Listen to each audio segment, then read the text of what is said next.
Hello, हाय। मैं अपर्णा शुक्ला सफलता with Aparna में आपका स्वागत करती हूँ। हम लोग अभी तक अलग अलग चीज़ें पढ़ रहे थे, जिसमें हम लोग ने 2004, 2005, 2006 के प्रश्न उत्तर देखे। वो आपको मिल जाएंगे प्लेलिस्ट में। प्लेलिस्ट सबकी बनी हुई है। जिसकी ओपन नहीं हो रही थी अब ओपन हो जाएगी।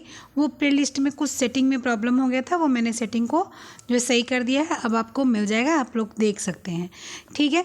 उसके बाद में हम लोग और भी बहुत चीज़ें पढ़े। अब हम लोग पढ़ रहे हैं आज सिलाई मशीन। सिलाई मशीन क्यों पढ़ रहे हैं? पहले बात तो अनिवार्य सब्जेक्ट है, अनिवार्य पार्ट है। इससे बहुत सारे क्वेश्चंस आते हैं, 2, 3, 4 क्वेश्चन तो आ ही जाते हैं। तो इसलिए अनिवार्य है, क्योंकि बहुत लोगों का एक एक नंबर से रुक जाता है। और उसके बाद में हमारी एक बिटिया है जिसका नाम है सोना। तो वो मेरे पास बार बार मैसेज कर रही थी कि दीदी सिलाई मशीन बता दीजिए। तो मैंने कहा ठीक है, चलो सिलाई मशीन बता देते हैं। तो सिलाई मशीन आज हम लोग पढ़ेंगे। सिलाई मशीन के एक प्रकार, सिलाई मशीन के जो है भाग, सिलाई मशीन से सिलाई मशीन के धागे, सारी चीज़ें आज हम लोग जानने की कोशिश करेंगे। जल्दी जल्दी जानेंगे। लेकिन अगर वीडियो लंबी होने लगेगी तो बीच में ही मैं उसको ड्रॉप कर दूँगी। उसको नेक्स्ट पार्ट में आपको नेक्स्ट वीडियो में बताऊँगी। कोशिश करूँगी आज ही ख़त्म हो जाए। ठीक है। वीडियो लास्ट तक देखिएगा। लास्ट तक के लिए आपकी जानकारी जो है बहुत बहुत बहुत इम्पॉर्टेंट रहेगी। और लाइक शेयर सब्सक्राइब ज़रूर किया कीजिए, मोटिवेशन मिलता है मुझको। और कमेंट ज़रूर किया कीजिए। कल मैंने इतना क्वेश्चन पूछा था, 2 या 3 क्वेश्चन पूछा था, आपने किसी ने कमेंट नहीं किया। और 1-2 कमेंट आया है तो उसका मैं नाम नोट करके रखी हूँ। और मैं नाम उसको आपको मैं कल जो है जब वीडियो डालूँगी तो मैं वहाँ पर दूँगी। जब 1-1, 2-2 क्वेश्चन के आंसर लोग देते हैं तो सोचती हूँ कि ठीक है, उन्हीं लोग को जब लेना है नाम तो जो है 2-3 दिन उन्हीं लोग का नाम जो है नोट कर लेती हूँ। और फिर बता दूँगी 3-4 दिन बाद कि जो है हाँ फला जो है आंसर दिए थे, फला आंसर दिए थे, बता देती हूँ। ठीक है। चलो, अब आज जो क्वेश्चन पूछूँगी इसके आंसर आप लोग दीजिएगा, ज़रूर से दीजिएगा। पहले हम लोग सिलाई मशीन पढ़ लेते हैं, उसके बाद क्वेश्चन पूछा जाएगा।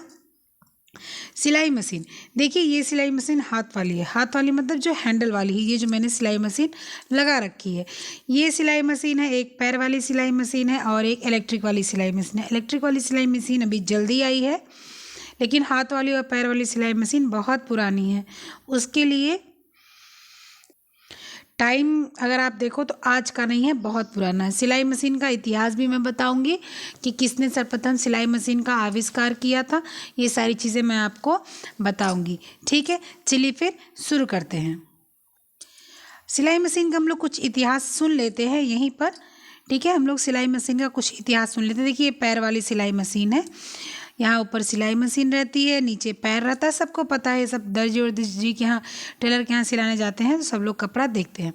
सिलाई मशीन जो है इसका आविष्कार कैसे हुआ कि जो है जब गृहिणियों को कार्य में जो है बहुत ज़्यादा कार्य ऐसे हो जाते थे कि जो है इतना उन्हें पूरा टाइम बीत जाता था, तो वो खुद से क्या करती थी, सिलाई नहीं कर पाती थी। ठीक है, इसीलिए सिलाई मशीन उनके लिए एक वरदान के स्वरूप में है। भाई हाथ से सिलाई करना, जहाँ मान लीजिए सपोज दैट आपका कोई पैंट है किसी बच्चे का या आपके हस्बैंड का, किसी का भी, उसका पूरा सा सिलाई खुल गया है। मान लीजिए उनका मोटरसाइकिल में या जो है कहीं जा रहे थे तो ऐसे ही, या साइकिल बच्चे चला रहे उससे फंसा और पूरा जो है खुलता ऊपर तक चला गया, जेब तक मान लीजिए खुल गया है। ठीक है, ऐसा छोटे बच्चों के साथ अधिकतर हो जाता है।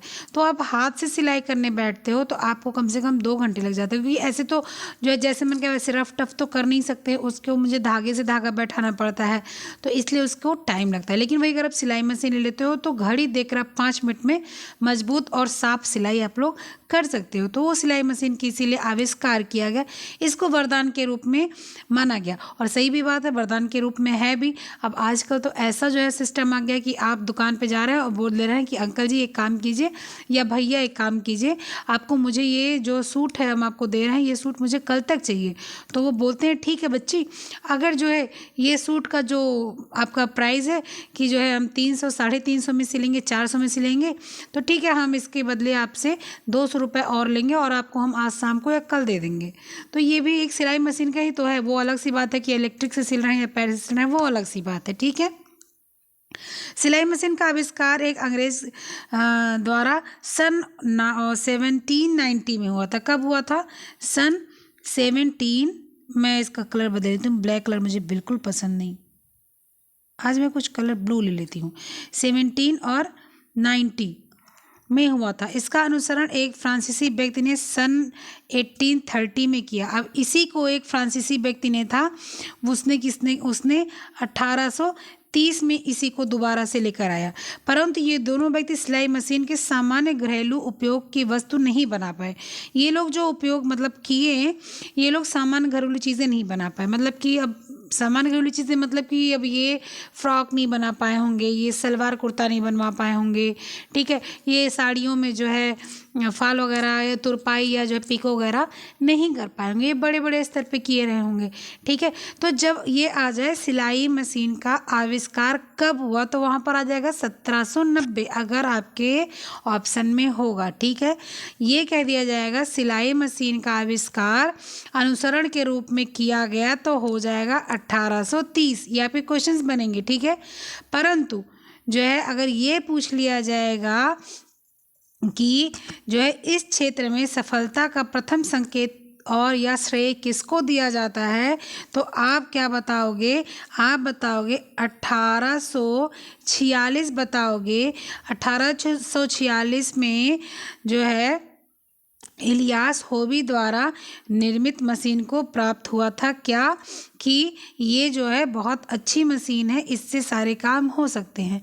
1846 में उन्होंने तत्संबंधी एक अधिकार भी प्राप्त कर लिया। कहने का मतलब इन्होंने 1846 में इसके संबंध में एक अधिकार ये प्राप्त कर लिया कि ये जो है ये पूरे मशीन के सबसे मुख्य, सबसे मतलब गौड़ और सबसे प्रमुख अधिकार इन्हीं को दिया जा रहा है। ये अगर ना होता तो सिलाई मशीन बेकार थी। ये इनको ये चीज़ दे दिया गया। किसको?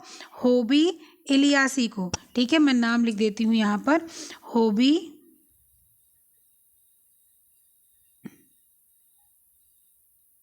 और इलियास। होबी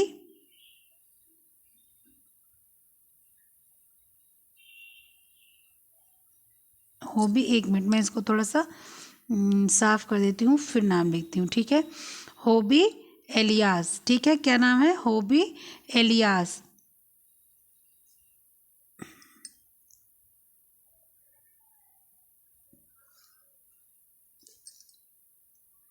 एलियास, होबी इलियास, ठीक है। अच्छा, ये हो गया।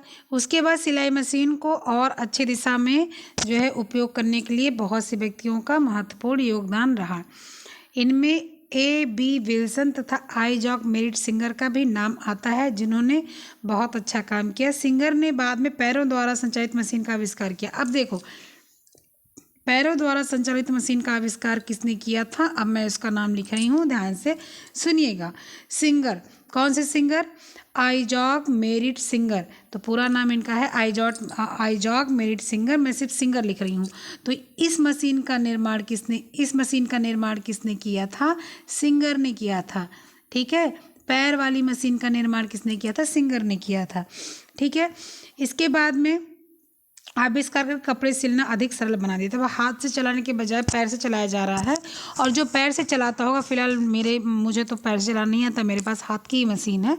लेकिन जिसको पैर की मशीन चलाने आता हो, उसको हो सकता है ये आसान लगता हो कि पैर से अपना मशीन चला रहे हैं और दोनों हाथ से। हम लोग क्या करना पड़ता है, हाथ से चलाने के लिए रुकना पड़ता है। लेकिन जो पैर से चलाते हैं उनको रुकना नहीं है, वो अपना पैर से चलाते रहते हैं और हाथ से सेट करते जाते हैं, ठीक है। सिंगर महोदय के नाम के साथ जुड़ी सिंगर मशीनें पूरे विश्व में लगभग एक शताब्दी से प्रसिद्ध रही हैं। जो सिंगर थे, इन्हीं के नाम से करीब एक शताब्दी मतलब 100 साल से सिलाई मशीनें प्रसिद्ध हैं। पिछले कुछ वर्षों से भारतीय बाजार में सिंगर मशीनें मेरिट नाम से बिकने लगी हैं। अब यही मशीनें, जो सिंगर मशीन थी, यही अब इसी को किस नाम से बोल दिया गया है? मेरिट नाम से बोल दिया गया है, ठीक है। लेकिन इसका मुख्य नाम जो पहले था वो सिंगर था, समझ गए ना? ठीक है। चलिए, अब 20वीं शताब्दी में सिलाई मशीन उद्योग में बहुत सी तकनीक का विकास हुआ। आधुनिक सिलाई मशीनें आई, इनमें कढ़ाई करने की सुविधा थी, काज बनाने की सुविधा थी, बटन टाँकने की सुविधा थी, डोरी लगाने की सुविधा थी, रफ़ू करने की सुविधा थी, खुले किनारों को सिलने की सुविधा थी। ये सारी सुविधा नए उसमें आ गई हैं। अभी आप लोग देखो ही, हम लोग जो है जब अपना ये स्वेटर वाला जो वूलन वाला सूट सिलाते हैं, अभी ठंडक आ गया तो सब लोग सिलाएंगे, ठीक है। जो जो सूट पहनते हैं वो लोग सिलाएंगे। तो क्या होता है कि हम लोग बोलते हैं दर्जी से कि जो है आप इसको अंदर से इंटरलॉक कर दीजिए। कितना भी बढ़िया ऊन हो, अगर इंटरलॉक नहीं होगा तो वो खुल जाएगा, ठीक है। सिल्क का कितना वो सुंदर जो है आप उसका ब्लाउज सिला लो, अगर उस ब्लाउज को अंदर से इंटरलॉक नहीं किया जाता है तो वो मतलब एक फ्रेशनेस नहीं आती। वो कभी कभी क्या होता है उसका सूत निकल जाता है ना, सिलाई से ही अलग लगता है, ऐसा लगता है वो अलग से खींच उठा है, सूत उसका बाहर हो गया है, ठीक है। तो वहाँ इंटरलॉकिंग वगैरह, तो अब क्या होता है सारी चीज़ें मशीनें से ही हो जाती हैं। कुछ मशीनों में सिलाई करने के क्षेत्र पर बल्ब लगा, तो मेरा जो सिलाई मशीन है उसमें क्या है, उसमें ऊपर मेरा ऊषा का है, तो उसमें ऊपर में एक लंबा बल्ब लगा है। पहले तो नॉर्मल सा बल्ब लगा था रेड कलर का, अभी उसमें हम लोगों ने एलईडी बल्ब लगा दिया। अब बल्ब तो बहुत तरीके से आते हैं, तो जब बल्ब का होल्डर बना हुआ हो उसमें तो आप कोई भी बल्ब लगा सकते हैं, ठीक है। इसके बाद जो है अब उसको लाइट से भी जला सकते हैं, मोटर से भी, लेकिन हमारी बहुत पुरानी है तो हम लोग लाइट से ही जलाते हैं। प्लग, अगर वैसे हम तो इतना सिलने का टाइम ही नहीं मिलता है, लेकिन कभी शौक से जो है ख़रीद लिए थे, तो जो है उसमें प्लग लगा हुआ है कि जब आप रात वगैरह में सिलते हैं तो आप प्लग लगा दीजिए और अपना जो है लाइट जलती है, आप अपना सिलाई कर सकते हैं, ठीक है। तो ये सारी चीज़ें थी। फिर मोटर वाले आ गए, फिर जो है मशीन, श्रम, सब कुछ का जो है सुविधा हो गया, श्रम बचने लगा और जो है समय भी बचने लगा। ये सारी चीज़ें आपकी सिलाई मशीन के कुछ ऐसी चीज़ें थी जो जाननी ज़रूरी थी, जो आपकी सिलाई मशीन के विस्तृत रूप में जो है ये जानकारी थी कि किसने बनाया, कहाँ से आया, क्या हुआ, ठीक है। क्वेश्चन क्या है ये आप लोग को पता चल गया। सिलाई मशीन के पुर्जों के बारे में हम लोग जान जाते हैं। अब हम लोग सिलाई मशीन के पुर्जे देखेंगे। सिलाई मशीन के जो पुर्जे हैं, कितने पुर्जे हैं, बहुत पुर्जे हैं। सिलाई मशीन के जो है 31 पुर्जे हैं। सिलाई मशीन के 31 पुर्जे हैं। देखिए, इसको हम लोग बोलते हैं दबाव पद छड़, इसको प्रेशर फुट बार बोलते हैं, सुई छड़ निडिल बार बोलते हैं, धागा उत्तापक यानी कि थ्रेड लिफ्टर बोलते हैं। अभी मैं सब आपको बताऊंगी, परेशान मत होइएगा, मैं सिर्फ ये गिनाती हुई चल रही हूँ कि किसको क्या बोलते हैं, ठीक है। इसके बाद में आपका आ गया आईलेट बोलते हैं, तनाव नियंत्रण पेच टेंशन रेगुलेशन, स्क्रू बोलते हैं तनाव नियंत्रण स्प्रिंग टेंशन रेगुलेशन, स्प्रिंग बोलते हैं तनाव नियंत्रक, टेंशन रेगुलेटर बोलते हैं, धागा निदेशक, थ्रेड गाइड बोलते हैं, दबाव पद पेच प्रेशर फुट स्क्रू बोलते हैं, सरकने वाला पट स्लाइडिंग प्लेट बोलते हैं, फीड डॉग बोलते हैं, मुख पट फेस प्लेट या सुई पट निडल प्लेट बोलते हैं, दबाव पद प्रेशर फुट बोलते हैं। अभी शुरू में भी हम लोगों ने कहीं दबाव फुट देखा था ना, नहीं, दबाव पद छड़ देखा था, प्रेशर फुट बार, ये दबाव पद प्रेशर फुट। सुई मतलब निडल तो सबको पता है, सुई लगती है, सुई कसने का पेच निडल स्क्रू, धागा निदेशक थ्रेड गाइड, टाँका नियामक स्टिच रेगुलेटर, टाँका नियामक lock screw, stitch regulator lock screw, ठीक है। इसके बाद में क्या है, वलनी छड़, स्पूल पिन, बॉबिन लपेट, बॉबिन वाइंडर, रबर का छल्ला, रबर रिंग, संतुलन चक्र बैलेंस व्हील, बॉबिन धागा निदेशक, bobbin thread guide, stop motion screw, हत्था चालक, handle driver, bobbin case, bobbin को ही हम लोग जो है शटल भी बोलते हैं, ठीक है। बॉबिन को ही हम लोग शटल भी बोलते हैं और बॉबिन केस को ही हम लोग शटल भी बोलते हैं। अभी आप लोग मुझे एक आंसर बताना, शटल हम लोगों ने कहाँ पढ़ा था? इसके पहले हम लोगों ने जो है वस्त्र विज्ञान पढ़ा है ना, और वस्त्र विज्ञान में शटल वगैरह हमने सब पढ़ा हुआ है, सब मैं बताई हूँ। तो आप लोग मुझे बताइएगा, और आप लोग को पता भी होगा, बहुत जगह से आप लोग को पता होगा, बहुत लोग कोचिंग करते हैं, तो मुझे बताएंगे कि बॉबिन केस को शटल भी बोलते हैं और शटल का काम क्या होता है और आपने पढ़ा कहाँ है, ठीक है। इसके बाद ट्रेडल मतलब पायदान, जिसको फुट बार भी बोलते हैं। अरे ट्रेडल और पायदान पायदान, फुट बार और ट्रेडल बोलते हैं, ठीक है। ड्राइव व्हील, ड्राइविंग बेल्ट, विद्युत मोटर तथा accelerator, electric motor and accelerator, ठीक है। ये आपके 31 पार्ट्स हैं मशीन के, ठीक है। ये आपके 31 पार्ट्स हैं मशीन के। अब हम लोग पार्ट्स के बारे में जानते हैं, ठीक है। उसके बाद में पार्ट्स को हम लोग समझेंगे। ये हम लोगों ने पार्ट्स के बारे में जान गया। मैं फिगर से आपको बताऊंगी पार्ट्स के बारे में, पार्ट्स का क्या काम है, उसके बाद मैं बोलती चलूँगी। जब आप एक बार फिगर से देख लेंगे तो आपको समझ आ जाएगा, ठीक है। हम लोग फिगर से समझेंगे।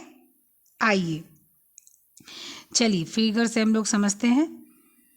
सबसे पहले हम लोगों ने ये देखिए, मैं फिगर लगाई, उस पर नंबरिंग नहीं पड़ा है, इसलिए थोड़ा सा खोजने में टाइम लगेगा, इसलिए परेशान मत होइएगा। हम लोग कहाँ से शुरू किए थे? हम लोग शुरू किए थे प्रेशर फुट बार से शुरू किए थे। तो प्रेशर फुट बार कहाँ है ये हम लोग देखते हैं। प्रेशर फुट बार कहाँ है? तो ये देखिए यहाँ पर प्रेशर फुट है, ये यहाँ पर। इसका काम क्या होता है? ये ऐसे लंबी छड़ होती है और उसमें ऐसे जो है ऐसे बना होता है और ये ऐसे रहता है। ये कपड़े को दबा के रखता है और इसके बीच से ऐसे कपड़ा निकलते जाता है, बीच से सिलाई होती जाती है। ये दबा के रखता है बिल्कुल प्लेन।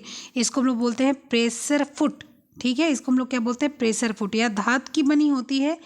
इसकी निचली ओर दबाव होता है जिसकी सहायता से कपड़े को दबाकर सिलाई की जाती है। इसके ऊपरी सिरे पर एक स्क्रू होता है। स्क्रू को कसने से कपड़े पर दबाव बढ़ता है, इसको ढीला करने से कपड़े पर दबाव जो है ढीला होता है। अगर बहुत ज़्यादा दबाव कर देते हैं तो भी दिक्कत होती है, बहुत ज़्यादा ढीला कर देते हैं तो भी दिक्कत होती है। नेक्स्ट क्या है? नेक्स्ट है आपका सुई छड़, जिसको निडिल बार बोलते हैं। निडिल बार कहाँ है? देखिए निडिल बार यहाँ पर आता है, ये है निडिल बार। निडिल बार क्या है? निडिल बार का काम क्या होता है? निडिल बार दबाव पद के छड़ की तरफ एक धातु की बनी होती है। इसका भी एक सिरा ऊपर तथा नीचे की ओर होता है। नीचे के भाग में सुई लगाई जाती है। अब ये जो निडिल बार है ना, ये भी ऐसे रहता है, ठीक है। ये भी ऐसे रहता है। ये यहाँ पर रहता है, ऐसे रहता है और ये ऐसे बना होता है। यहाँ पर जो है ऐसे मतलब खांचा बना होता है, उसी में सुई बैठा दी जाती है ऐसे करके। और यहाँ पर सुई में छेद होता है, यहाँ से हम लोग धागा डाल के और जो है सिलाई करते हैं, ठीक है। तो यहाँ पर आपका निडिल बार हो जाता है, ठीक है। फिर धागा उत्तापक मतलब कि थ्रेड लिफ्टर। अब थ्रेड लिफ्टर क्या होता है ये हम लोग देखेंगे। तो थ्रेड लिफ्टर का क्या मतलब होता है उसको जानिए। थ्रेड लिफ्टर यहाँ पर देखिए कहाँ है, वो हिंदी वाला पिक्चर था तो उसमें जो है नाम थोड़ा सा जो है नहीं वो दिख रहा था।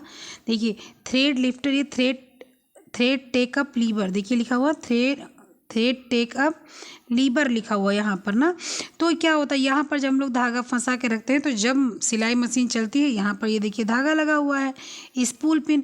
अब यहाँ से जो है यहाँ पर जब धागे को खींच के हम लोग नीचे लेकर आते हैं तो जब सिलाई मशीन को हम लोग चलाते हैं तो क्या होता है, वो धागे को खींचता है, ठीक है, धागे को खींचता है। फिर आ जाते हैं हम लोग आईलेट। अब आईलेट क्या होता है इसको देखते हैं। अब आईलेट का मतलब ये होता है कि जब हम लोग सुई से धागा डालते हैं तो सिलाई मशीन में जब हम लोग जैसे यहाँ से धागा डाले और यहाँ से आया तो यहाँ एक ऐसे निशान बना होता है। इसमें से जब लेकर आते हैं धागा नीचे तो एक ऐसे बना होता है, उसमें से धागा फंसा के लेकर आते हैं तो फिर एक छेद यहाँ पर रहता है, उस छेद से धागा लेकर आते हैं यहाँ पर, तब सुई में डालते हैं और इसके बाद तब वो नीचे जाकर निकलता है, ठीक है। तो जो ये वाला छेद है इसको हम लोग क्या बोलते हैं? आईलेट बोलते हैं। इसके बाद टेंशन रेगुलेशन स्क्रू। अब टेंशन रेगुलेशन स्क्रू किसको बोलते हैं ये देखेंगे, ठीक है। तो आइए हम लोग उसको भी देख। इसके बाद अब क्या आ गया? Tension regulation spring. ये यहाँ पर लगी होती स्प्रिंग है, यहाँ पर स्प्रिंग लगी होती है। आप सबको पता है कि इसी के जब अंदर से धागे को लाते हैं तो इसको अगर टाइट करते हैं तो वो टाँके टाइट बनते हैं, अगर इसको ढीला करते हैं तो टाँके ढीले बनते हैं। या जो है टाँके को कभी धागा उलझने लगता है, कभी धागा ढीला हो जाता है, टाइट हो जाता है, तो इसी से हम लोग उसको सेट करते हैं। तो इसको हम लोग क्या बोलते हैं? इसको हम लोग बोलते हैं टेंशन रेगुलेशन स्क्रू, ठीक है। इसको हम लोग बोलते हैं टेंशन नियंत्रण रेगुलेशन स्प्रिंग। ये स्प्रिंग होती है, ठीक है। और टेंशन नियंत्रण स्क्रू जो होता है, पेच जो होता है वो क्या होता है? वो इसी में पेच भी लगा होता है। उस पेच को हम लोग ये स्प्रिंग के माध्यम से तो धागे को जो है दबाया और ढीला किया जाता है, और ये पेच ही जो होता है इसको टाइट और ढीला करके हम लोग क्या करते हैं, उसको जो है तेज़ दबाव डालते हैं या दबाव छोड़ते हैं।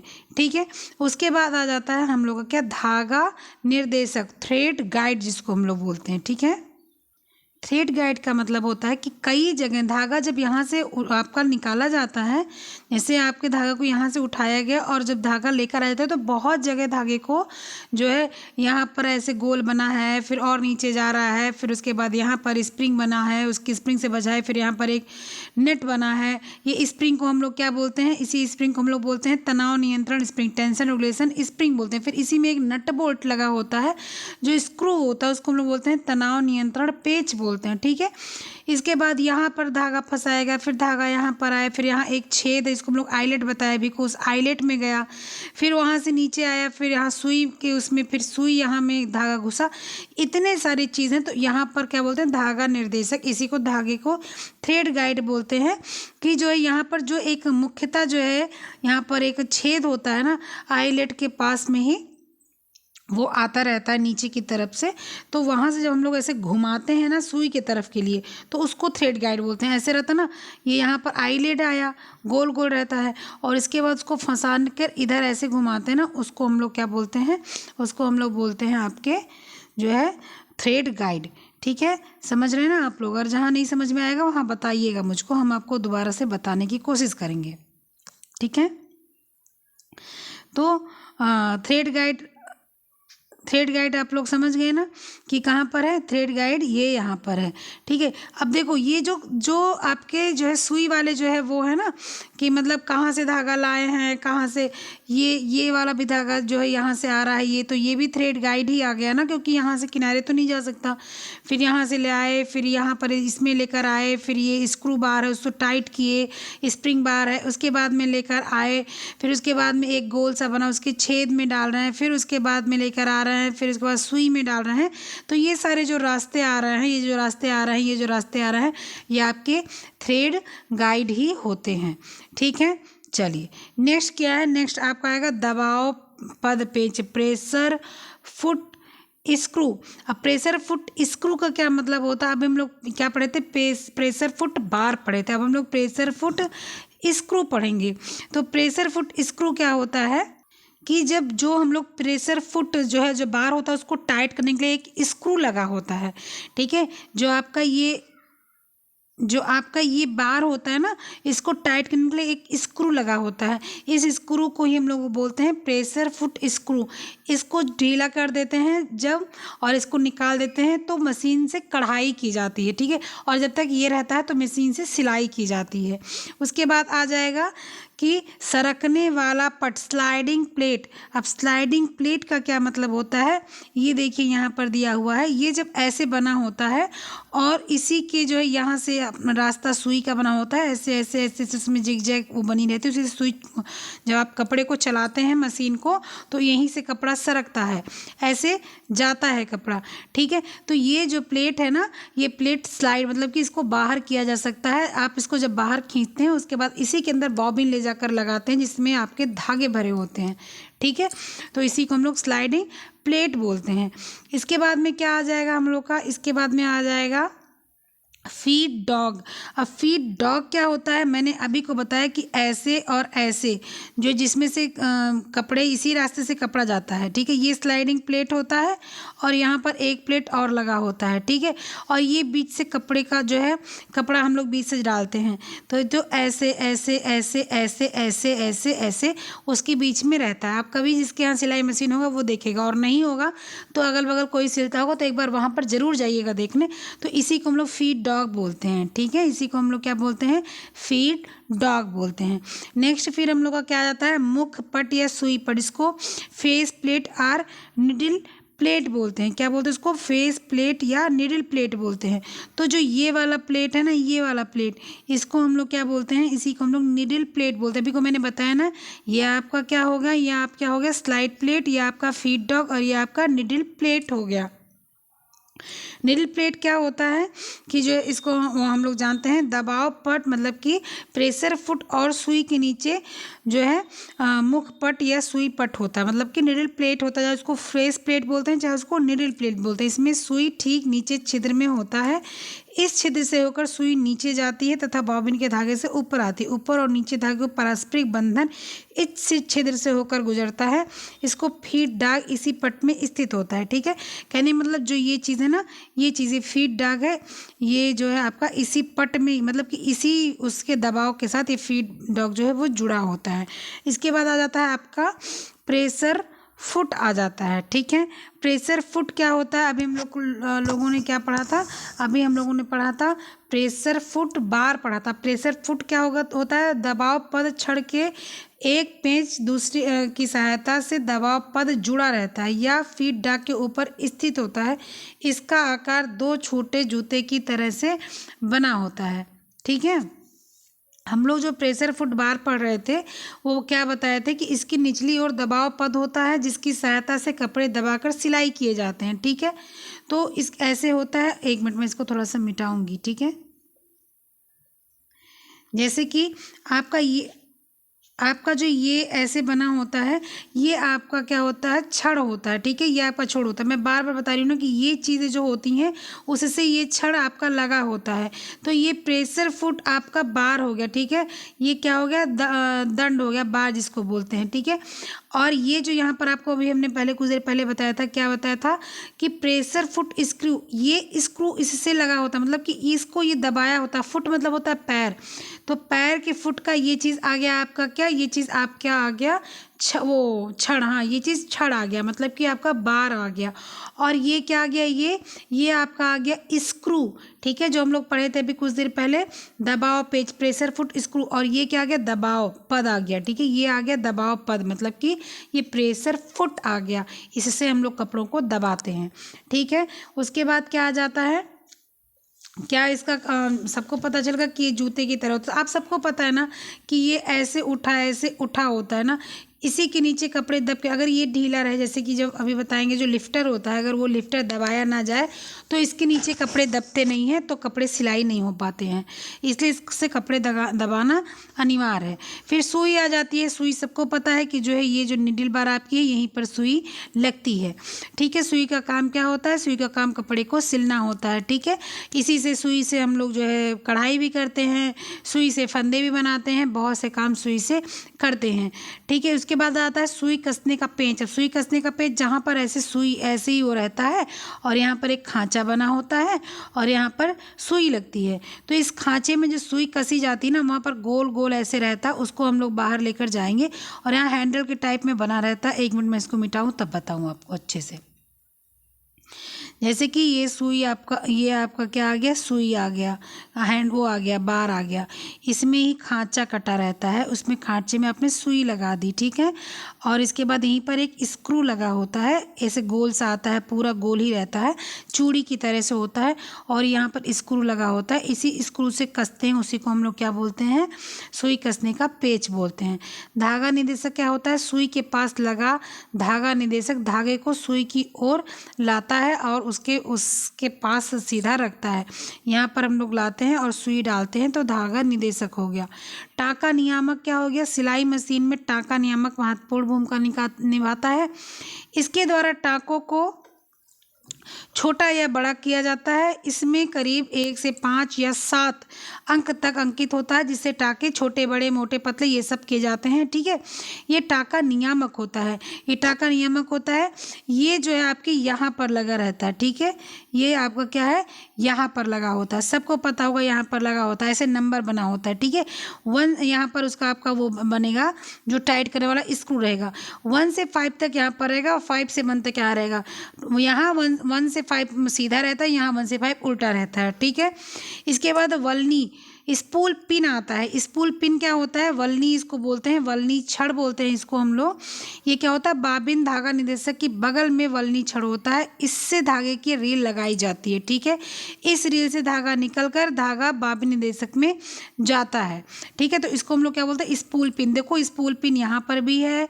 ठीक है, स्पूल पिन एक यहाँ पर भी होता है। ठीक है, उसके बाद में क्या है? रबर का छल्ला। रबर का छल्ला क्या होता है? बाबिन में लपेट के बाबिन जहाँ होती है वहाँ पर जो है, जो लपेटने वाला स्थान होता है उसके बगल में स्थित होता है। बाबिन जो होता है मतलब कि वो जो लपेटने वाला धागा होता है, उसको लगाने के बाद ऊपर लगे दबाव पेच के को दबाने पर रबर के छल्ले का संपर्क संतुलन चक्र से होता है। ठीक है, रबर का जो छल्ला होता है वो इसको दबाने में और बढ़िया से रखने में काम आता है। ठीक है, रबर का छल्ला। फिर संतुलन चक्र क्या होता है? मतलब कि बैलेंस व्हील क्या होता है? बैलेंस व्हील जानेंगे हम लोग कि बैलेंस व्हील का काम क्या होता है कि सिलाई मशीन को चलाने का काम संतुलन चक्र ही करता है। ये आपके जो होते हैं ये बैलेंस व्हील होते हैं। ठीक है, इसको हम लोग बैलेंस व्हील बोलेंगे। और ये इस चक्र के चलने पर मशीन के अन्य पुर्जे चलते हैं और सिलाई क्रिया संपन्न होती है। तभी टाके भी बनते हैं जब ये चलता है। और जो है चक्र उल्टी ओर से चलने पर ऊपर की रील का धागा टूट जाता है और सिलाई नहीं हो पाती। अगर इसको हम उल्टा घुमा देते हैं तो क्या होता है? दिक्कत हो जाती है। अगर इसको सीधा घुमाएंगे तभी ठीक रहेगा। उल्टा घुमाने के लिए आपको टाके उल्टे की तरफ सेट करना पड़ता है। ठीक है, अब इसको बैलेंस व्हील को ही हम लोग क्या बोलते हैं? फ्लाइंग व्हील भी बोलते हैं। इसके बाद बॉबिन धागा निदेशक, मतलब कि बॉबिन थ्रेड हेड या बॉबिन लपेट के नीचे मशीन की सतह पर यहाँ पर होता है वो। और यहाँ पर हम लोग क्या करते हैं? बॉबिन को घुसा देते हैं, खाली बॉबिन को, और धागे को यहाँ या यहाँ कहीं स्पूल पिन में लपेट मतलब डालकर और फिर इसके हैंडल को चलाने लगते हैं। और जब हैंडल चलाने लगते हैं तो धागा लपेटने लगता है। ठीक है, उसके बाद आ जाता है stop motion screw. Stop motion screw क्या होता है? संतुलन चक्र के साथ स्टॉप मोशन स्क्रू लगा होता है। इससे ढीला करने से सिलाई क्रिया बंद हो जाती है तथा सुई, फीड डॉग, बॉबिन आदि सब चलना बंद हो जाते हैं। ठीक है, बॉबिन के धागा भरते समय स्टॉप मोशन स्क्रू को ढीला कर दिया जाता है। इससे केवल संतुलन चक्र ही चलता है। अब ये क्या होता है ना कि ऐसे यहीं पर वो जो बॉबिन का धागा ऐसे रहता है ना, उसी में बॉबिन को डाल दिया जाता है और इसके बाद इसको ऐसे यहाँ पे रहता है, उसको ऐसे दबा दिया जाता है। जब इसको ऐसे दबा दिया जाएगा ना तो क्या होगा? वो चलने लगेगा और वो धागा भरने लगेगा। जब उसको जो है हम लोग क्या करेंगे? उसको निकाल देंगे और वैसे भरेंगे तो बॉबिन में धागा नहीं भराएगा। पहली चीज़। दूसरी चीज़, जो यहाँ पर बोल रहा है स्टॉप मोशन स्क्रू है, उस स्क्रू आपके हैंडल में लगा होता है, व्हील में लगा होता है। अगर व्हील को हम लोग ढीला कर देते हैं तो वहाँ पर नहीं चलता है, फिर वो पूरा मशीन का पुर्जा नहीं चलता। हत्था चालक सबको पता है हैंडल होता है। बॉबिन केस क्या होता है? सबको पता है कि बॉबिन केस क्या होता है। ये होता है बॉबिन केस, इसमें बॉबिन को डाला जाता है। ठीक है, और फिर इससे धागा निकाल के फिर जो है उसमें धागे को आगे सुई में डाला जाता है। फिर बॉबिन क्या होता है? बॉबिन आपका ये होता है, सबको पता है कि बॉबिन आपका जो है इसी में धागे को हम लोग भरते हैं। देखिए यहाँ पर एक छड़नुमा बना है, इसी में धागे को हम लोग भरते हैं। ट्रेडल क्या होता है? ट्रेडल पैरों द्वारा संचालित मशीन के ट्रेडल होते हैं। पैरों के दबाव द्वारा ट्रेडल की गति प्रदान की जाती है। अब ट्रेडल बता देती हूँ मैं आपको क्या होता है। ट्रेडल होता है ये, ट्रेडल आपका ये होता है। ठीक है, उसके बाद ड्राइव व्हील क्या होता है? पैरों द्वारा संचालित मशीन के संतुलन चक्र ड्राइव व्हील की सहायता से चलता है। ठीक है, ये इसकी सहायता से चलता है। ये ड्राइव व्हील बड़ा वाला है। ठीक है, उसके बाद ड्राइविंग बेल्ट क्या होता है? ड्राइविंग बेल्ट होता है इसी में एक आपका जो है बेल्ट लगा होता है, जो यहाँ से इस धागे से, इस चक्र से लेके इस चक्र से लेकर और यहाँ पैर तक होता है, और जो सबको एक साथ लेकर चलनी। जब आप ऐसे इसको ऐसे ऐसे ऐसे ऐसे दबाते हैं ना तो जो है वो जो उसमें जो है बेल्ट है ना, वो वही जो है इस चक्र को सबको घुमाती है। फिर उसके बाद में क्या है? विद्युत मोटर तथा एक्सीलेटर। बिजली द्वारा मशीन चलाने वाले, मतलब कि बिजली द्वारा जो मशीन चलती है उसमें विद्युत मोटर लगते हैं। ठीक है, और या तो बैटरी लगती है। तो ये आपके 31 पुर्जे थे जो मैंने आपको बता दिए हैं। ये मैं जब आपको जो है नोट्स प्रदान करूँगी तब आपको पता चल जाएगा। ठीक है, जब आपको मैं नोट्स दूंगी तो आपको ये पता चल जाएगा कि हर चीज़ का काम क्या है। मैंने एकदम काम आपको विस्तृत रूप से बता दिया है। अब आगे हम लोग चलते हैं कहाँ पर? अब आगे हम लोग चलेंगे आपके पहुंच गए यहाँ पर सिलाई मशीन की देखभाल। अब सिलाई मशीन की हम लोग देखभाल कैसे करते हैं, यहाँ पर आ जाएंगे। सिलाई मशीन की देखभाल करने के लिए सबसे पहले तो हम लोग को क्या करना चाहिए कि उसको जो है सिलाई करने के बाद में जब हम लोग रखते हैं तो सबसे पहले उसको झाड़ पोंछ देना चाहिए। ठीक है भाई, देखो सिलाई करते हैं तो उसकी देखभाल भी करनी बहुत अनिवार्य होती है। अगर देखभाल करेंगे और जो है सिलाई करेंगे तो जो है वो ज़्यादा बढ़िया से काम करेंगे। लेकिन अगर हम देखभाल नहीं करते हैं और उसके बाद सिलाई मशीन अगर आपका काम करता है तो वो उतना बढ़िया से काम नहीं करता है, तो धागा कट जाएगा या तो धागा टूटेगा या तो धागा फंसेगा, ऐसी सारी चीज़ें होती हैं। तो सिलाई मशीन की देखभाल भी करनी बहुत ही अनिवार्य होती है। अब सिलाई मशीन की देखभाल कैसे करना है बताते हैं हम लोग। मशीन को धूल मिट्टी से बचाना है, इसके लिए क्या करना चाहिए, ढक्कन रखना चाहिए। हर मशीन के साथ ढक्कन मिलता है, लेकिन मान लीजिए किसी मशीन के साथ ढक्कन नहीं मिल जाता है तो आप क्या करेंगे, उसका कवर सिल देंगे। भाई सिलाई मशीन है आपके पास, धागा है आपके पास, आपको सिलना आता है तो आप एक उसका कवर बना दीजिए। इनफैक्ट मान लीजिए आपके पास टाइम नहीं, आप उसका कवर नहीं बना सकते तो कोई बात नहीं, आप क्या करेंगे उस पर एक बढ़िया सा कोई मोटा सा कवर डाल देंगे जो देखने में भी सुंदर हो, जो भद्दा ना लगे। हाँ, किसी ने सिलाई मशीन रखी है तो भद्दा लग रहा है, और जो उसके लिए भी सुरक्षित हो। इसके बाद उसको रोज़ सफाई करेंगे। प्रतिवर्ष मशीन को जो है एक बार खोलकर, या अगर आपको खोलने में असुविधा है तो आप उसको दुकान पर ले जाकर खुलवा कर उसको अंदर से ग्रीसिंग वगैरह करवा के सफाई वफाई करवा कर लेकर आएंगे। मशीन में तेल देंगे। मशीन में हर जो है सप्ताह आप तेल डालेंगे। काम करने से आपको तुरंत तेल नहीं डालें। जैसे मान लीजिए अभी मुझे इस टाइम सिलाई करनी है, मान लीजिए 5 बजे मुझे सिलाई करनी है तो हम 5 बजे तेल नहीं डालेंगे। अगर मुझे 5 बजे सिलाई करनी है तो वो तेल हम उसको कम से कम 3-4 घंटे पहले डाल दें, वरना वो कपड़े में दोबारा से लगेगा वो तेल। ठीक है, इसके बाद में जो है तेल डालने के बाद तुरंत मशीन नहीं चलानी। कोशिश तो ये करनी चाहिए कि मशीन का जो तेल लगता है ना वो एक दिन पहले डाल दो तो सबसे अच्छा है, क्योंकि अगर एक दिन पहले आप तेल डाल देते हो तो वो क्या होता है ना कि जो है आपका जो मशीन है वो सारा तेल सोख लेता है, और आप अचानक से गए और अचानक से उसमें तेल डाला और तुरंत चलाएंगे तो सारा तेल क्या होता है, कपड़े पर आ जाता है। ठीक है, और तेल डालने के लिए सब में छेद होता है, सारे मशीनों में छेद बना होता है, उसी छेद के माध्यम से तेल डाला जाता है। तो वो क्या होता है ना, लुब्रिकेशन ऑयल आता है, उसको लुब्रिकेशन ऑयल बोलते हैं, या कहीं कहीं गन ऑयल भी डाल सकते हैं उसमें। अगर जो है लुब्रिकेशन ऑयल नहीं मिलता तो वो डालेंगे तो उससे मशीनें, जैसे आप तेल डाल के रात भर छोड़ दिए तो रात भर अपना फैल गया तेल, तो भाई फैलने का उसमें जो है गुण होता है, वो फैल जाएगा, सारी मशीनें बढ़िया से अपना काम करने लगेंगी। ठीक है, अब मशीन के जो साधारण दोष होते हैं उनका निवारण कैसे किया जाए ये भी हम लोग जानेंगे। भाई देखो, मशीन के जो साधारण दोष होते हैं, मतलब कि जैसे जो छोटी छोटी चीज़ें हम लोग दूर कर सकते हैं, वो जिसको बहुत बड़ी चीज़ें नहीं होती कि हाँ आपको जो है ले जाना पड़े। वैसे मशीन अगर जो चलाता होगा उसको पता होगा मशीन के अंदर कुछ ऐसी भी चीज़ें नहीं होती जो आप ना सही कर सको, लेकिन कभी कभी ऐसा होता है मशीन गिर गई या मशीन जो है पैर लग गया और वो जो है इसका हैंडल वगैरह टूट गया तो आपको बिल्डिंग कराने ले जाना पड़ेगा। आपकी मशीन गिर गई तो अंदर से नहीं हो तो आपको दिखाना पड़ेगा भाई अंदर से इसका क्या पार्ट टूट गया है। ठीक है, अब इसका आप जो है साधारण दोष कैसे निवारण कर सकते हैं, सुई के धागे टूटना। अगर भाई सुई का धागा टूट रहा है तो सुई मुड़ी हुई हो सकती है, टूटी हुई हो सकती है, सुई ठीक नहीं लगी हो सकती है, धागा ठीक से ना डाला गया हो सकता है, धागा मोटा हो या घटिया किस्म का हो, या दूध धागा जो है एक स्मूथ होता है, कहीं मोटा कहीं पतला हो, ऐसा हो सकता है।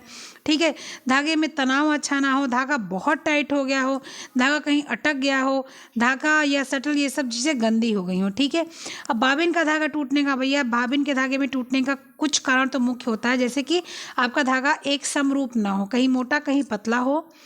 ठीक है, या लपेट ना जा रहा हो, या बाबिन का जो स्क्रू है वो ढीला हो गया हो, और जो है तनाव कम हो या तनाव इतना अधिक हो कि जो है धागा जो है अंदर से खींचा नहीं जा रहा है और ये तनाव बहुत टाइट हुआ है। तो ये सारी चीज़ें आपकी क्या होती हैं, बॉबिन की और सुई की हो जाती हैं। अब मशीन का भारी चलना का क्या उपाय होगा, भाई मशीन भारी चल रही है तो हम उसके लिए क्या करेंगे, तो अगर मशीन भारी चल रही है तो हमको क्या करना है कि शटल में धूल या मैल जम गया है तो उसको साफ़ कर देना है। बहुत दिनों से मशीन में तेल नहीं डाला है, भाई चलाया नहीं, भाई रोज़ जैसे हमारे यहाँ मशीन है लेकिन मैं मशीन नहीं चला पाती हूँ जल्दी, तो क्या करूँ अब, तो उसके लिए मुझे क्या करना पड़ता है कि कभी कभार जब जैसे संडे वनडे आता है तो मैं सोचती हूँ चलो थोड़ा झाड़ पोंछ के इसमें तेल और डाल देते हैं, नहीं तो ये ख़राब हो जाएगी। फिर तेल डाल देते हैं, फिर जब संडे वनडे को फिर कभी वैसे समय तो मुझे बिल्कुल नहीं मिलता, लेकिन मान लीजिए समय मिलता है तो थोड़ा सा किसी बेकार से कपड़े पर चला देते हैं। ठीक है, तो ये ऐसा सब कर देना चाहिए, उससे क्या होता है मशीन ठीक हो जाती है, मतलब आराम से लगती है। सुई का बार बार टूटना, सुई बार बार क्यों टूटती है, तो सुई बार बार इसलिए टूटती है कि जो है उसमें जो है साइज की सुई ना हो, सुई टेढ़ी हो गई हो, धागा ना ढंग का लगा हो, धागा ठीक से ना डाला गया हो, धागे में बहुत अधिक ढीलापन हो, बहुत अधिक तनाव हो, ठीक है, ये सारी चीज़ें होती हैं जो क्या होते हैं कि मशीन के भारी चलने का कारण होता है। या गुच्छे मशीन बनाने लगती है ना, सुई कभी कभी गुच्छे देने लगती है, मतलब कैसे धागे का गुच्छा ही आ जाता है कपड़े पर, तो वहाँ पर कुछ ना कुछ होता है। जैसे कभी कभी सुई टेढ़ी लग जाती है, मतलब कि उसको बिल्कुल 90 डिग्री पे लगना है तो वो 90 के बदले में वो 89 डिग्री पे लग जाती है, तो भी दिक्कत हो जाती है। बॉबिन केस का फीड डॉग, ये सारे में गंदगी, फीड डॉग में गंदगी बहुत बैठती है। जो कपड़ा हम लोग सिलते हैं ना, उसके जो कपड़े होते हैं उसी के रोएं बहुत ज़्यादा उसमें जाते हैं। कपड़े का रुक रुक कर खिसकना, ये भी हो सकता है भाई कपड़ा रुक रुक कर क्यों खिसक रहा है, तो या तो धागा का तनाव बहुत हो गया है, या उसमें गुच्छा आ रहा है, प्रेशर फुट ढीला हो गया है, उसका पेच ढीला हो गया है। ये सारी चीज़ें अगर हो गई हैं तो आपके कपड़े क्या होते हैं, इकट्ठा होके आते हैं। फिर कपड़ा मतलब ये धागे गुच्छे निकलते हैं, ये सब होता है। फिर कपड़ा इकट्ठा क्यों होता है, अब ये हम लोग जो है जानेंगे भाई कपड़ा क्यों इकट्ठा होता है। तो कपड़ा इकट्ठा होने का कारण क्या होता है कि धागे में बहुत अधिक तनाव हो जाता है। कहने का मतलब सारी जगह में, बस मुख्यतः धागा तो बहुत विशेष है और सुई बहुत विशेष है, ठीक है।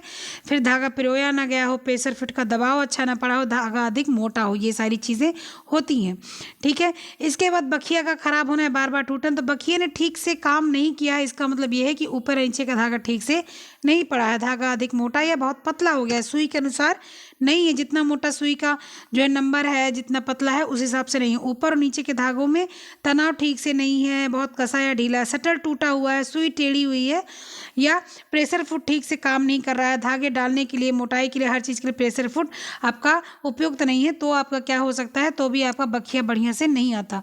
अब सुई के लिए उपयुक्त नंबर क्या आएंगे, ये हम लोग देखेंगे कि किस सुई में कौन से नंबर पड़ेंगे।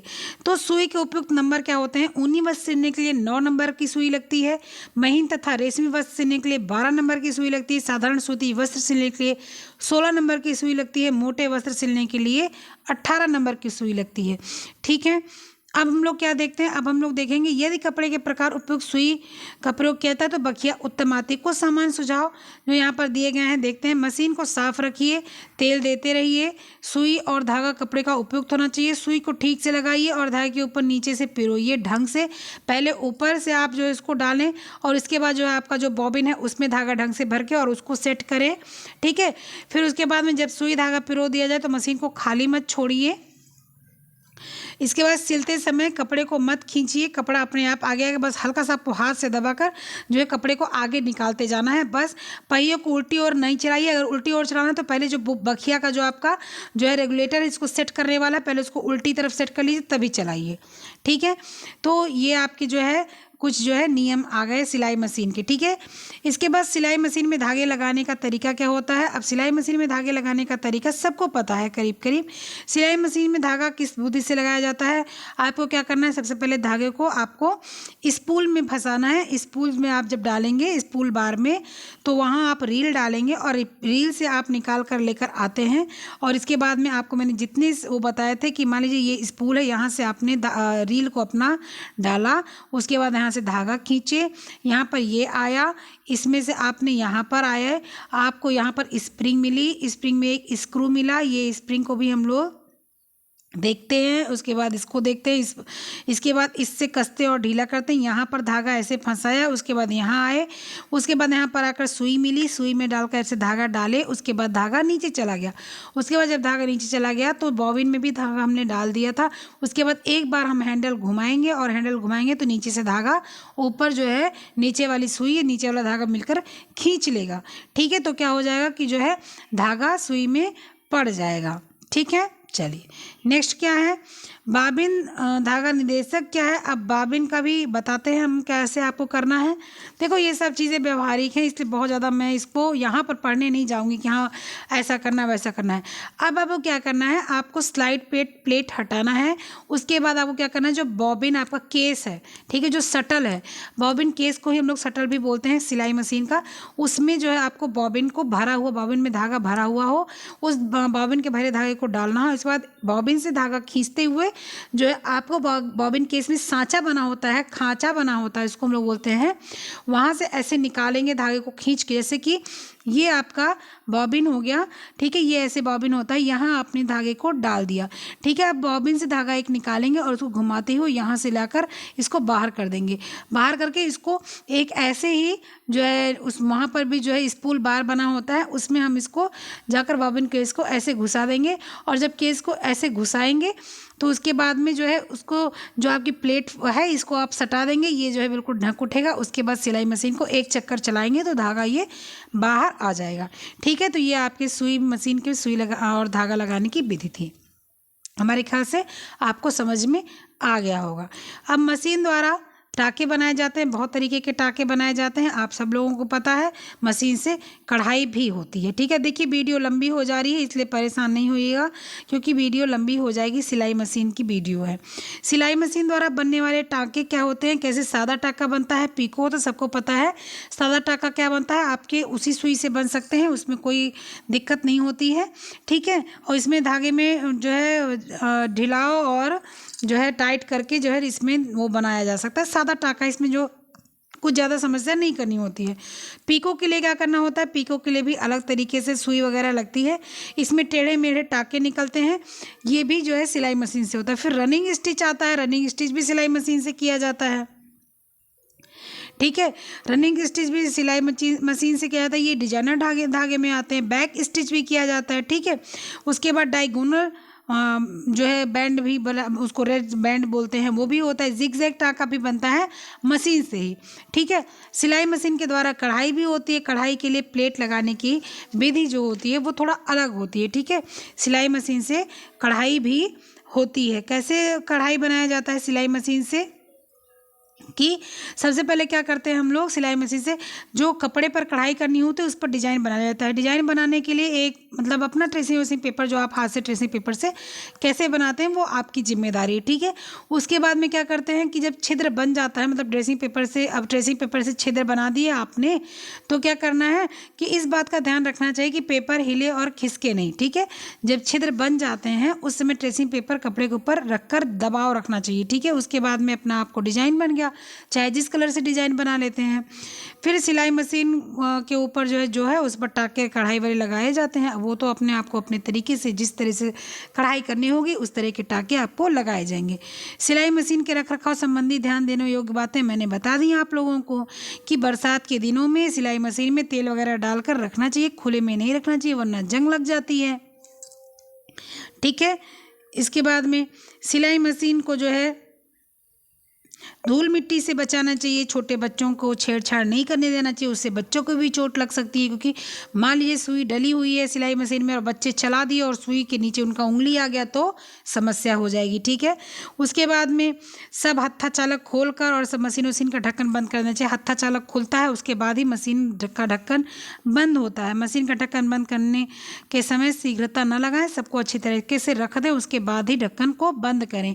मशीन के सारे सामान को आप एक बॉक्स तो पहले से मिलता है मशीन में, मान लीजिए आपका वो बॉक्स टूट गया है या मान लीजिए वो बॉक्स किसी बच्चे ने आपके ले लिया है या गायब कर दिया है, तो कुछ नहीं करना, आप एक बॉक्स ले सकते हैं जो ढक्कन लगा हुआ हो। और जब दोबारा आप बॉक्स लें तो आप एक एक्स्ट्रा बॉक्स लें जहाँ पर आपके कुछ धागे भी आ जाएं, आपकी कैंची भी आ जाए छोटी बड़ी, आपकी स्क्रू ड्राइवर भी यानी कि पेचकस भी सारे आ जाएं, थोड़ा बड़ा बॉक्स लें। वो सारी चीज़ें वहीं पर रखें जहाँ पर आपकी मशीन रखी जाती है, और उसको भी बिल्कुल स्ट्रिक्ट वार्निंग घर में दे दें बच्चों को कि इसको छूना नहीं है, वरना वो सुई से, कैंची से और स्क्रू ड्राइवर से अपने आप को घायल कर सकते हैं और गायब भी कर सकते हैं, एन वक्त पे मिलता नहीं है, ठीक है। अब हम लोगों ने कुछ जो बताया ही था कि जो है सिलाई मशीन के जो वो होते हैं टाँके लगते हैं, वो मैंने बताया था, लेकिन कुछ टाँके और मैं बता देती हूँ आपको, उसको भी आप देख लें, ठीक है। अब कपड़े के प्रकार है और उस पर सुई कौन सी चलती है ये हमको देखना है। हम लोगों ने तो ये देख लिया मोटा पतला किस पर कौन सा नंबर का सुई है, यहाँ पर मोटे पतले जो है आपके जो सुई हैं उसको देखेंगे, ठीक है। जो कपड़े अत्यंत महीन होते हैं, बॉयल या रेशम, नायलॉन, टेरिलिन, मलमल, आर्गंडी, शिफॉन, पॉलिस्टर, ये सारे जो कपड़े होते हैं इन पर 9 से 11 नंबर की सुई लगती है। इसके बाद में मध्यम, मर्सराइज्ड, क्रेप, रेशमी, पॉपलिन, टेरी कॉटन, इन सब पर 11 से 14 नंबर की सुई लगती है। मध्यम, Kota, coating, drill, long cloth, लट्ठा, कॉट्स, वूल, इन सब पर क्या लगता है 14 से 16 नंबर का सुई लगता है। मोटा मक्खन जीन्स, जीन, पर्दे पर कपड़े, बेड कवर, खेस आदि पर जो है 16 से 18 नंबर का जो है सुई लगता है। मोटे कपड़े जैसे कैनवास आदि पर 21 नंबर का सुई लगता है। ठीक है, अगर इन सब सुई को नहीं लगाई आप कभी, आपको पता है मैंने एक बार क्या हुआ, मेरे बच्चे का ट्रैक सूट जो है उसका सिलाई खुल गया। उसका सिलाई बहुत खुलता है, वो हमेशा जो है कभी साइकिल से खुलता है, कभी अब तो बड़ा हो गया, अब तो उतना नहीं खुलता, तो खुल गया सिलाई। अब उसको जो नॉर्मल सुई थी मेरे पास, तो विषय ये तो है नहीं कि मुझे कढ़ाई भी करना है, मुझे ये मोटा सिलना, मुझे पतला सिलना, ऐसा तो कुछ है नहीं। नॉर्मल सी सुई एक साथ जो है मंगाए थे, तो वो जितनी सुई आई थी एक साथ में जो है 6 या 7 सुई आई थी, एक ही नंबर की सातों सुई थी। अब उसको जो है एक सुई लगा के ट्रैक सूट सिलते, जैसे 4 जो है धागे आगे जाते तुरंत वो सुई टूट जाती। ऐसे ऐसे मेरी सारी सुई टूट गई, लेकिन ट्रैक सूट की सिलाई नहीं हुई। अंत में मुझे क्या करना पड़ा, उसको हाथ से सिलना पड़ा। और ट्रैक सूट का कपड़ा इतना गंदा होता है कि हाथ भी से उससे सिलाई नहीं होती, वो पीछे ही जाकर छेद देता है, आपका अंगूठा ही छेद उठेगा, आपकी उंगली ही छेद उठेगी। तो जो है एकदम परफेक्ट अगर सुई होती है तभी सिलाई हो पाती है। सिलाई मशीन की सफाई मैंने बार बार बता दिया, अब इसको कितना बताना है।